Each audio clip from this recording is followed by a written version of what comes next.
सवा सेर गेहूँ प्रेमचंद का है। ये वेस्ट बंगाल के सिलेबस में शामिल है। आइए आपको पढ़ के सुनाते हैं। पहला एडिशन 1995 में आया था साका के नाम से, जो हिंदी में था। दूसरा एडिशन साका के नाम 1923 में आया था। 1995 में, 1923 में दूसरा एडिशन शाका के नाम से। सवा सेर गेहूँ प्रेमचंद का। इसका मुतरजिम मन्नू भंडारी तालीफ किया है इसको। चलिए ठीक है, पढ़ते हैं। शंकर एक गरीब किसान था, सीधा साधा, मेहनती और ईमानदार, दगा फरेब से बहुत दूर, खुदा का मानने वाला था। जिंदगी में कभी एक पैसे तक की बेईमानी नहीं की। उसे यही डर लगता रहता था कि अगर बेईमानी की तो खुदा को क्या जवाब देगा। एक दिन एक साधु महाराज शंकर के घर आए।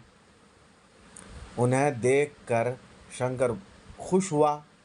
उसने अपनी किस्मत पर बड़ा नाज किया और सोचा कि इसकी किस्मत जाग गई। उसे लगा कि साधु नहीं, जैसे भगवान ही उसके घर आ गए हैं। झाड़ पोंछ कर अपनी झुग्गी साफ की और पेढ़ी रखी। फिर साधु को उस पर बैठाया और खुद उनके कदमों में बैठा। देखने में तो शंकर का दिल खुश हो रहा था, लेकिन अंदर ही अंदर उसको ये फिक्र खाए जा रही थी कि साधु हम महाराज को क्या खिलाएं। गरीबों का खाना तो जौ है, लेकिन जौ की रोटी भगवान कैसे खाएंगे। और अगर जौ भगवान को खिलाएगा तो गुनाह होगा, अगर भूखा रखा तो और बड़ा गुनाह होगा। अब करे तो क्या करे। गेहूं कहाँ से लाए गरीब शंकर की रसाई और अमीर तक नहीं थी। गरीबों के यहाँ गेहूं नहीं होता, उन्हें तो पेट भर जौ ही मिल जाए तो खुशकिस्मती समझो। सोचते सोचते उसे पंडित जी की याद आई। उसने लड़के को भेजकर सवा सेर गेहूं मंगवाया। औरत ने उस गेहूं को जल्दी से पीसा और रोटी तैयार की। साधु ने शेर शेर होकर खाना खाया, शंकर को दुआएं दी और फिर चले गए। शंकर तो जैसे गंगा नहा लिया। पंडित जी साल में 2 मरतबा शंकर से फसल का काम लेते थे और उसके काम की उजरत नहीं देते थे, और जब शंकर की किस्मत के बारे में कुछ बताते तो पूरी रकम ले लेते। लेकिन शंकर खुशी खुशी खलियान में काम करता। वो सोचता कि पूजा पाठ करने वाले पंडित जी की खिदमत करना तो ईमान का काम है। जेब के महीने जी- चैत के महीने में गेहूं के फसल कटी। शंकर को सवा सेर गेहूं वापस करने में शर्म आई। उसने सोचा इतने बड़े पंडित जी को इतना सवा सेर गेहूं कैसे लौटाए। लेकिन उधार तो वापस करना ही था। अगर उधार नहीं लौटाएगा तो गुनहगार होगा। सो उसने पेंसरी की जगह 1.5 पेंसरी दे दी और सोचा कि सूद भी दे दिया। लेकिन पंडित जी से उसने कर्ज अदा करने की बात भी नहीं की, और उसने सोचा कि पंडित जी अक्लमंद है, समझ ही लेंगे। सीधे साधे शंकर ने अपनी तरफ से कर्ज अदा कर दिया था, लेकिन बेईमान पंडित के दिल में फरेब था। इसीलिए उन्होंने भी सवा सेर गेहूं का नाम नहीं लिया और 7 साल बाद वो खामोश रहे। और वो तो सवा सेर गेहूं की जगह शंकर को जाल में फंसाना चाहते थे। 7 साल गुजर गए और इस अरसे में पंडित जी महाजन बन गए। वह गरीबों को उधार देते और सबसे अच्छा सौ सूद वसूल करते थे। पहले वह पोथी पंतरे लेकर चलते थे, अब यही खाता लेकर चलने लगे। देखते ही देखते उन्होंने एक हवेली बनवा ली। दूसरी तरफ बेचारा शंकर किसान से मजदूर बन गया। उसका छोटा भाई मंगल लड़ झगड़ कर अलग हो गया। जब मिलकर रहते थे तो सब खाना पीना ठीक था, अलग होने पर फाके पड़ने लगे। पहले 5 बीघे ज़मीन थे, अब 2.5 बीघे ज़मीन रह गए। पहले एक जोड़ी बैल थे, अब सिर्फ एक बैल रह गया। ऐसे में खेती कैसे होगी? बस नाम के लिए खेती थी, पेट भर के लिए मजदूरी करनी पड़ी। एक दिन मजदूरी करके शंकर लौट रहा था। रास्ते में पंडित जी मिल गए। बोले, शंकर, कल आकर अपना हिसाब कर ले, मेरा जो निकलता है मुझे दे दे।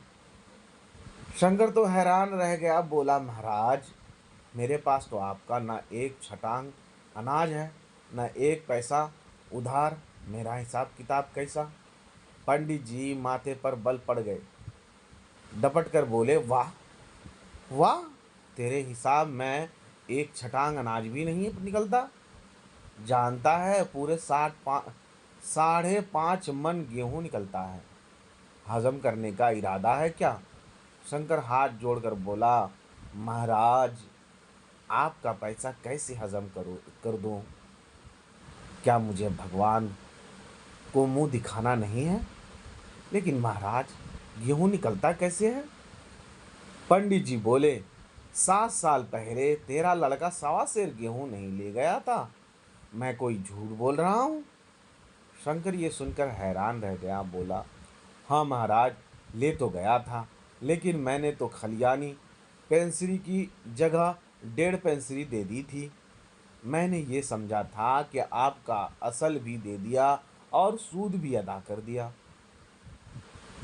चालाक पंडित जी उसको समझाते हुए बोले, देख भाई, हिसाब तो जो हिसाब जो जौ बख्शिश 100 तुमने खलियानी वो उजरत जो किसी की जगह फसल साफ करने की होती है दी तो अपनी खुशी से दी थी, मैं मांगने तो आया नहीं था।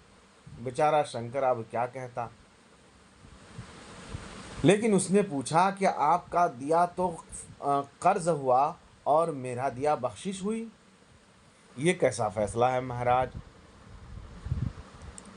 जवाब पंडित जी के पास मौजूद था। फौरन बोला, मैं तो इंसाफ की बात कह रहा हूँ।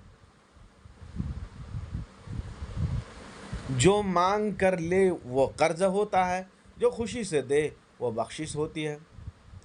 गरीब शंकर चुप हो गया। पंडित जी की बात कैसे काटता? बस उसने इतना ही पूछा, मैंने तो आपसे 1.25 सेर गेहूँ लिया था, आप मुझसे 5.5 मन गेहूँ मांग रहे हैं, ये कैसा हिसाब है महाराज? पंडित जी के पास हिसाब भी तैयार था। बोले, 7 साल का सूद कौन देगा? जिससे चाहे हिसाब करवा लो, ज़रा भी कम निकले तो सारा माफ़ कर दूंगा। मैं तो धर्म कर्म का आदमी हूँ, गरीब किसान से बेईमानी करूँगा क्या? शंकर ने सोचा कि वह बड़ी बुरी तरह फंस गया। हाथ जोड़कर बोला, महाराज, आपने इस वक्त मांगा होता, उस वक्त तो मेरी खेती थी, उस वक्त तो मेरी खेती थी, कभी भी निकाल कर दे देता। पंडित जी भला अपने ऊपर इल्ज़ाम कैसे लेते? डांटते हुए बोले, ये तो नेकी करने का नुकसान उठाने वाली बात हुई। मैंने तो सोचा था कि गरीब को क्या परेशान करूं, जब गुंजाइश होगी तो खुद दे देगा, लेकिन तूने तो अपने काम नहीं लिया। तेरी नीयत ही देने की नहीं थी। जब नीयत ही ऐसी है तभी तो खाने के लाले पड़ रहे हैं। शंकर ने कभी किसी के साथ धोखेबाजी नहीं की थी, कभी किसी के एक पाई नहीं दबाई थी। नियत की बात सुनकर उसकी आंखों में आंसू आ गए। हाथ जोड़कर बोला, आपसे क्या छुपाना महाराज, एक वक्त खाकर किसी तरह गुजारा करता हूँ, मैं इतना गेहूँ कहाँ से लाऊंगा? बेईमान पंडित जी ने शंकर की कमजोरी महसूस कर ली। डपट कर बोले, तू चाहता है, जो चाहे तू कर, जहाँ से चाहे ला कर दे। यहाँ ना देगा तो भगवान के सामने ले खड़ा कर दूंगा। मुझे तो धोखे दे दे ले, भगवान को कैसे धोखा देगा। मैंने तो यही खाता ले जाकर भगवान के सामने रख दूंगा। यही मैं तेरा नाम देख कर तुझे नरक और दोजख में डाल देगा। नरक में जलेगा, तुझे बेईमानी करने का पता चलेगा। शंकर कांप उठा। बेईमान बनकर भगवान के सामने खड़ा होना पड़ेगा पंडित जी की। यही मैंने नाम रह गया तो भगवान नरक में भी जगह नहीं देगा। शंकर गिड़गिड़ा कर बोला, नहीं महाराज, मैं आपका एक एक दाना चुका दूंगा। मुझे पिछले जन्म का गुनाह भुगत रहा हूँ। अगले जन्म के लिए कांटे नहीं बोऊंगा। पंडित जी दिल में हंसे, बोले, जा बोरिया उठा ला। इधर तेरी बोरिया पहुंची, उधर मैंने यहीं से तेरा नाम काटा। फिर न किसी का लेना किसी का देना, तेरा मेरा हिसाब बराबर। फिर भगवान के सामने सर ऊंचा करके जाना। भगवान तुझे सीधा स्वर्ग जन्नत में भेज देगा। शंकर बोला, बोरियां होती तो रोना ही किस बात का था। महाराज, 2 वक्त खाने के लिए भी अनाज मुयस्सर नहीं होता। एक वक्त तो सिर्फ चने पर ही गुजर करते हैं। ये सुनते ही पंडित जी बिगड़ गए। डांट कर बोले, ले, अभी तूने वादा किया था और अभी भी मुकर गया। अपने खोए हुए कर्मों से भी दाने दाने को तरसता है। तुझे बोरियां नहीं देनी है तो अब भगवान ही के सामने हिसाब होगा। शंकर ने पंडित जी के पैर पकड़ लिए। कांपते हुए बोला, मैं बात से नहीं मुकर रहा महाराज, बस थोड़ा वक्त मुझे दे दो। अब मैं रात में भी मजदूरी करूँगा, अपना पेट नहीं भरूँगा, बस आपका गोदाम भरूँगा। मैं यहाँ का हिसाब यहीं ख़त्म कर दूँगा। पंडित जी ने कहा, 7 वर्ष की मोहलत कम नहीं होती। अब तो तू 1 दिन की मोहलत भी नहीं दूँगा। तेरे पास गेहूँ नहीं है तो कागज़ लिखवा दे। शंकर बेचारा क्या करता। बोला, महाराज, मुझे तो आपका कर्ज चुकाना है। आप चाहे गेहूँ लो, चाहे कागज़ लिखवाओ, जो हुक्म आप कर दोगे मैं वही कर दूंगा। पंडित जी ने चाहते थे सुनते ही खुश हो गए। बोले, बाजार भाव तो 5 सेर का है, लेकिन मैं तेरा कागज़ 5.25 सेर के साथ हिसाब से काट दूंगा। मेरा दिल नरम है, मुझसे गरीबों का दुख नहीं देखा जाता। शंकर ने कहा, महाराज, जब दुनिया ही है तो मैं भी बाजार जाऊंगा, देखूंगा। 1 पाव कम कर देने का गुनाह भी क्यों करूं। अब फिर से हिसाब किया गया। गेहूं की कीमत 60 रुपये हुई। 3 रुपये सैकड़ा के हिसाब से सूद लगाया गया। 1 साल में रुपया ना दिया तो सूद 3.5 रुपये के हिसाब से ले लूँगा। कागज़ लिखवाई। 1 रुपया और टिकट का पैसा भी शंकर के ज़िम्मे हुआ। इस तरह पूरी तरह लुढ़ कर शंकर बेचारा घर आया। बेईमान और चालाक पंडित ने शंकर को पूरी तरह अपने चाल में फांस लिया। शंकर तो सीधा साधा था, वह पंडित जी के चाल की समझ ही नहीं सका। शंकर को बस यही लगन लग गई कि किस तरह से भी पंडित की यही से अपना नाम कटवा ले। इस जन्म का कर्ज उसे इस जन्म में ही अदा कर देना है। शंकर बेचारा वो भूल ही गया कि उसने किसान की शक्ल में जन्म लिया है। किसान को कर्ज से छुटकारा कहाँ मिलेगा, न इस जन्म में मिलेगा न उस जन्म में मिलेगा। कर्ज उतारने के लिए तो शंकर ने कमर कस ली। सारा ख़ानदान मजदूरी में जुट गया। पहले सिर्फ दिन में मजदूरी करते थे, अब रात में भी करने लगे। पहले एक बार खाना खाते थे, अब वो भी छोड़ दिया। जीने पर शाम गुजारने लगे, अलबत्ता दो दो रोटियां बेटे के लिए बना देती थी। शंकर ने कभी ऐश नहीं किया था, कभी गांजा शराब नहीं पिया था, बस 1 रुपए की तंबाकू पीता था। उसको चाहे उसकी आदत कहो, चाहे उसका शौक कहो, लेकिन अब उसने वो भी छोड़ दी।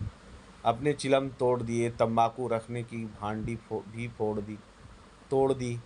पहले भी शंकर बुरे नाम ही की कपड़े पहना था। शंकर बुरे बुरे नाम ही कपड़े पहनता था, अब सिर्फ एक लंगोटी ही में ही रहने लगा। सख्त सर्दी के दिनों में भी उसने बदन पर एक लंगोटी ही धोती। जब बदन सर्दी की वजह से बर्फ़ की तरह हो जाता तो थोड़ी देर के लिए आग के पास बैठ जाता, फिर अपने काम में जुट जाता। शंकर की मेहनत देखकर गांव के लोग हैरान होते। औरत रोती रो रो कर कहती कि कर्ज अदा कर रहे हो या जान दे रहे हो। दूसरे बड़े बूढ़े भी समझाते कि क्यों जान देने पर तुला है, धीरे धीरे कर्ज अदा कर देना, पंडित जी तेरा क्या कर लेंगे। लेकिन शंकर ने किसी की नहीं सुनी, किसी की बात नहीं मानी। वो तो भूत की तरह काम करने में लगा रहा। इस तरह कुछ महीने गुजर गए। शंकर के जिस्म को गोश्त बिल्कुल सूख गया। वह हड्डियों का ढांचा बनकर रह गया। लेकिन उसने 7 रुपये जमा कर लिए। उसके सर से एक भारी बोझ उतर गया। उसने सोचा पंडित जी को असल तो दे आऊं, अब उसने इल्तिजा कर दूं गा कि यही मेरे से मेरा नाम काट दो। सूद के 15 रुपये भी जल्दी ही अदा कर दूंगा। इतनी बात तो पंडित जी मान ही लेगा। शंकर रुपए लेकर खुशी खुशी पंडित जी के पास पहुंचा। रुपयों की बोतली उसके कदमों पर रख कर बोला, महाराज ये अपने रुपए लो, अब मेहरबानी करके अपनी यही यहीं मैंने मेरा नाम काट दो। मुझे यही मैं लिखा हुआ नाम सीने पर खुदा हुआ सा लगता है। ऐसा महसूस होता है कि किसी ने गरम सुलाख से ये नाम मेरे सीने पर दाग दिया है। अब मैं चैन की सांस लूँगा। पंडित जी को यकीन ही नहीं हुआ। वह सोचने लगे कि ये 2 पैसे के 4 पैसे करने की तरतीब तो हमने जानते हैं। नादान किसान को तो 2 पैसे का 1 पैसा करना ही आता है। शंकर इतने रुपए कहाँ से लाया? लेकिन भरोसा ना करें तो कैसे ना करें। रुपए की पोटली तो उनके सामने पड़ी है। पंडित जी की नीयत ठीक होती तो रुपए देखकर खुश हो जाता, लेकिन उनकी नीयत ही में खोट था। उन्होंने शंकर को फांसने के लिए जो जान बिछाया था वो काम होता नजर आता। बेदिली से पंडित जी ने पूछा, किसी से उधार लेकर आया है क्या? शंकर ने कहा, नहीं महाराज, आपकी दुआ से भरपूर मजदूरी की मिली। मैंने खूब मेहनत की। बड़ी उदासी से पंडित जी ने थैली उठाई। उन्होंने रुपए गिने। कुल 60 रुपये थे। पंडित जी के चेहरे पर दोबारा चमक आ गई। वह डपट कर बोले, ये तो सिर्फ 60 रुपये हैं, सूद के रुपए कौन देगा? तो नाम काटने की बात तो ऐसे कर रहा है जैसे असल सूद सब लाया है। शंकर बोला, महाराज आप तो भरोसा रखो, 2-3 महीने में आपका सूद भी कर दूंगा। बस आपका नाम काट कर मुझे आज़ाद कर दो। पंडित जी ने कहा, आज़ाद तो उसी वक्त होगा जब एक एक पाई अदा कर देगा। यही नाम रहते रहते हुए भी पैसा नहीं चुका रहा। अगर यहीं से नाम कट गया तो फिर तू कभी इधर का रुख भी नहीं करेगा। मैं तो तुम लोगों पर भरोसा करने वाला बेवकूफ़ नहीं हूँ। इस बार शंकर को भी गुस्सा आ गया। वो बोला, महाराज जो मेहनत आदमी के बस में नहीं होती वो मेहनत में मैंने की। आपने हिसाब लगाया, उसमें मैंने कबूल कर लिया, वो भी सिर्फ 1.25 सेर गेहूँ के बदले में। आपका हर जुल्म मैंने बर्दाश्त किया। आप फिर आपको मेरा भरोसा क्यों नहीं होता? शंकर की बात सुनते ही पंडित जी बिगड़े। आंखें सुर्ख करके बोले, मैं अपना दिया मांग रहा हूँ। जुल्म जुल्म किस बात का? कर्जा अदा करने को जुल्म कहे? इसका एतबार कौन करेगा? तू मेरा सारा रुपये ले आ, मैं यहीं से तेरा नाम काट देता हूँ। मैं तुम जैसे लोगों से बेकार की बहस करनी नहीं चाहता। पंडित जी उठकर अंदर जाने लगे। जाते जाते गुस्से से बोले, और हाँ, तू कान खोल कर सुन ले। अब से सूद 3.5 रुपये सैकड़े लगेगा। फिर रुपयों की पोटली की तरफ देखकर बोले, अगर चाहे तो ये 60 रुपये अपने घर ले जा, अगर चाहे तो यही छोड़ जा। तेरी अमानत मेरे पास रखी रहेगी। शंकर ने सोचा, गरीब आदमी रुपए देखकर लालच में आ जाता है। उसके अलावा वह महीनों से उसका कम्बा भूखा है। अगर उनकी नीयत बदल गई तो ये रुपए भी खर्च हो जाएंगे। इसलिए हाथ जोड़कर बोला, ये रुपए तो आप ही रखिए महाराज। सूद के 15 रुपये मैं कहीं से मांग कर लाता हूँ। पंडित जी ने थैली उठा ली और खुशी खुशी अंदर चले गए। बेचारा शंकर उदास होकर बाहर आया। उसने सोचा, 15 रुपये किसने कर्ज ले लेगा। पंडित जी को रुपए देकर उसकी यहीं से अपना नाम कटवा लेगा। थोड़े दिन और मजदूरों के कर्ज के में भी चुकाएगा। शंकर गांव के सभी लोगों के सामने हाथ जोड़कर कर्ज मांगा।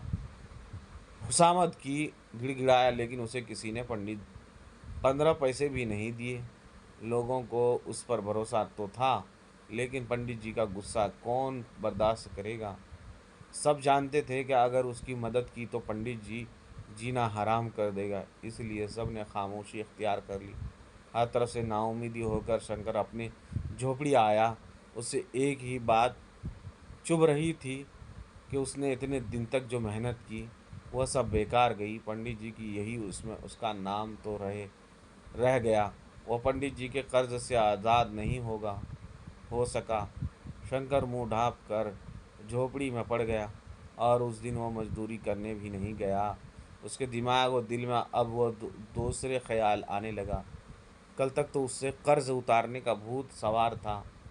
अब वो सोचने लगा कि कर्ज कभी उतारे ही नहीं, उसे अब वो नहीं उतारेगा। शंकर को अपने बेटे और बीवी का ख्याल आया। औरत बेचारी तो अपने दिनों में सूख कर कांटा हो गई थी। बेटा हंसा फूल गया था। भगवान उसे नर्क दोजख में ही तो डाल दे। 1 साल से कुछ वो सह रहा है, वह दोजख से कम है क्या?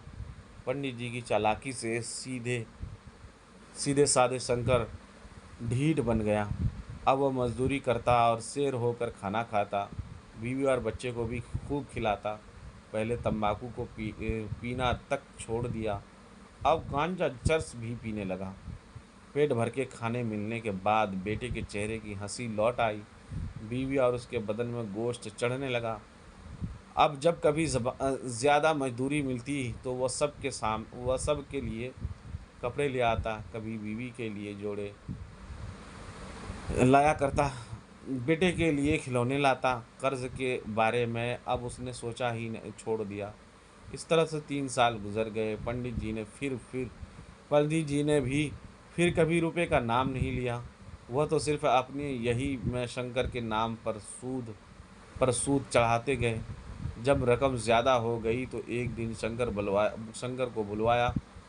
शंकर आकर खड़ा हो गया। पंडित जी ने कहा, शंकर, तू तो रुपए देने का नाम ही नहीं लेता। जानता है तेरे जिम्मे कितने रुपए हो गए? अब तो शंकर बेशर्म हो गया था। उस लापरवाही से जवाब दिया, मैं क्या जानूं महाराज, आप ही तो चढ़ाने वाले हैं, इसलिए आप ही को मालूम होगा।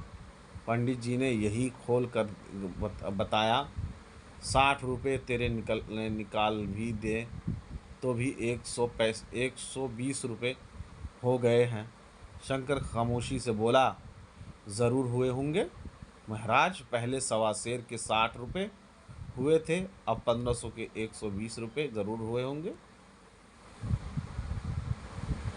पंडित जी ने कहा, अगर तुम मानते हो कि इतने रुपए हो गए तो मेरा रुपये अदा क्यों कर दो। अब मैं इंतज़ार नहीं करूँगा।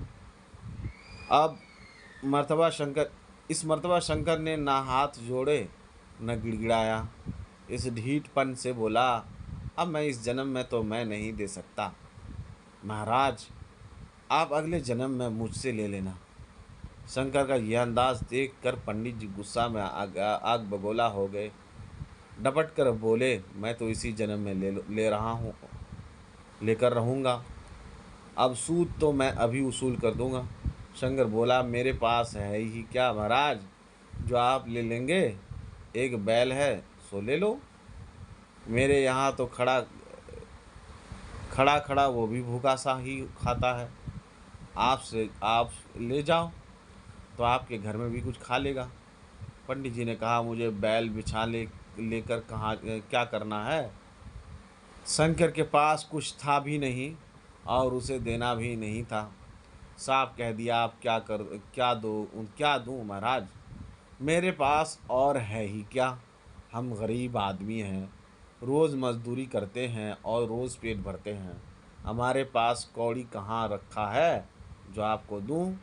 पंडित जी बोले, पैसा कौड़ी नहीं तो खुद तू तो है, या तू तो मेरे पास रुपए दे दे, या नहीं तो आज ही तुझ पर मेरा हक हुआ। पंडित जी की चालाक शंकर को समझ में नहीं आई। वो हंसने लगा, बोला, मेरा क्या करोगे महाराज। पंडित जी बोला, सूद के एवज आज से तू मेरा खेती में मजदूरी करेगा। अब तू मेरी जगह काम करने नहीं जा सकता। शंकर ने पूछा, सूद के बदले आपके खेतों में काम करूँगा, फिर मैं खाऊंगा क्या। पंडित जी बोले, आधा सेर जौ और तुझे दिया दिया करूँगा, पेट भरने के लिए अब इतना काफ़ी है। शंकर ने पूछा, मुझे तो आप जौ दे दें, लेकिन मेरे घर वाले को क्या खिलाएंगे। पंडित जी गुस्से से बोले, तेरी बीवी और बेटा क्या हाथ पैर तोड़वा कर बैठे हैं। वह खुद मजदूरी कर लेंगे और खाएंगे। शंकर अब सचमुच सोच में पड़ गया। पंडित जी ने ये कैसा दांव चला है। वह तो अब फंस गया। घबरा कर बोला, महाराज, ये तो ज़िंदगी भर की ग़ुलामी हुई। मैं तो बर्बाद हो जाऊंगा, मेरे घर वाले बर्बाद हो जाएंगे।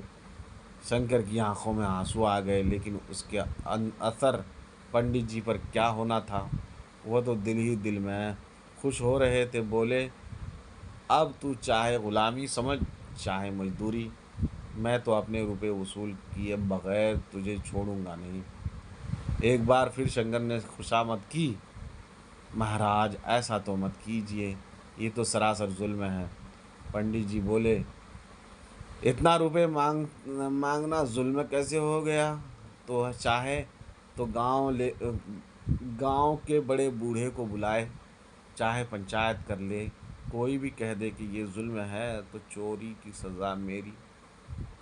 शंकर समझ गया कि अब निकलने का कोई भी रास्ता नहीं है। वह जानता था कि गांव के लोग पंडित जी की तरफ से बोलेंगे, पंचायत भी पंडित जी के हक में ही फैसला देगी, कोई भी उस बात से नहीं सुनेगा।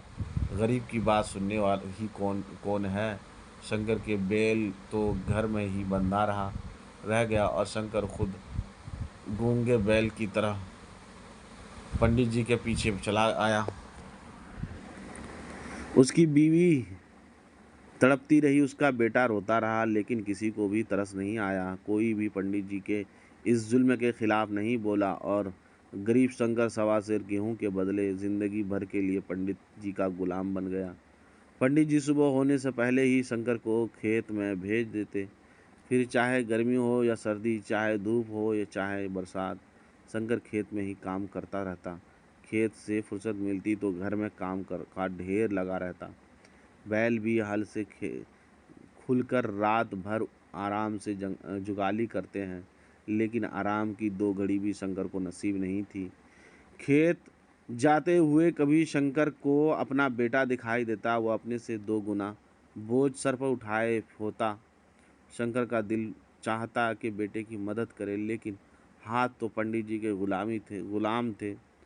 वह दूसरे का काम नहीं कर सकते थे। कभी बीवी उसे ऐसे काम करती नजर आई कि वो उसको देखकर शंकर का दिल तड़प उठा, लेकिन गुलाम का ना सुख अपना है न दुख अपना है, रोना अपना है न हंसना। जो कुछ है सब मालिक का है, उसको तो सिर्फ बेजान पुतली की तरह काम करना पड़ होता है। इस तरह मरते खपते शंकर ने पंडित जी के यहाँ 20 साल काट दिए। जो जवान शंकर बूढ़ा हो गया, शंकर का बेटा जो जवान हो गया, लेकिन शंकर की तकदीर में जो जवान बेटे का सुख देखना नहीं था। बूढ़ा होने के बावजूद उसे रात दिन पंडित जी के यहाँ काम करना लगाना पड़ता था। आखिरकार एक दिन हल चलाते चलाते शंकर आंधे मुंह गिर पड़ा, और ऐसा गिरा फिर कभी नहीं उठा। खबर मिलते ही बीवी और बेटा दौड़े दौड़े दौड़े आए। बीवी सीना पीट पीट कर रोने लगी। बेटा बाप के सूखे बदन से लिपट गया। पंडित जी आकर अपनी अक्लमंदी का सबूत देने लगे। बोले, शंकर बड़ा खुश हो किस्मत था। देखो, उसने कोई दुख बीमारी नहीं उठाई, कोई जख्म वगैरह भी नहीं रहा। काम करते करते एकदम ख़त्म हो गया। समझो भगवान ने उसे अपना पनाह में ले लिया। अब उसके लिए रोना धोना क्या। पंडित जी ने बेटे को पकड़कर उठा लिया, फिर उसे समझाते हुए बोले, बाप का कर्ज तो अब बेटा चुकाएगा, यही तो रस्म है, यही कायदा है, इसीलिए आदमी बेटे के लिए तरसता है। फिर पंडित जी बेटे को घिसेट कर खेत में ले गया। अभी बेटी के आंसू भी नहीं पोंछे थे कि उन्होंने हल कर मूड उसके हाथ में थमा दिया। शंकर मर गया। शंकर की कहानी ख़त्म हो गई, लेकिन सवा सिर गेहूं की कहानी अभी ख़त्म नहीं हुई थी। शंकर की जगह अब उसके बेटे किश्नू की कहानी शुरू हुई। अब ये कहानी चलेगी, अब चलती रहेगी, बिल्कुल उसी तरह जिस तरह शंकर ने कहानी चली थी। अब पंडित जी की यही शंकर की जगह किश्नू का नाम होगा। पंडित जी के खेतों में सवा सेर गेहूं के बदले अब किश्नू हल चलाएगा। पंडित जी की गुलामी करते हुए किश्नू अपनी उम्र गुजार देगा। फिर जब किश्नू मरेगा तो उसके बेटे की कहानी चलेगी। जब तक पंडित जी जैसे मक्कार और बेईमान लोग रहेंगे, शंकर जैसे गरीब और बेसहारा किसान होंगे, तब तक सवा सेर गेहूं कर्ज की कहानी चलती रहेगी। बेटे दर बेटे चलेगी, पीढ़ी दर पीढ़ी चलेगी। कहानी ख़त्म।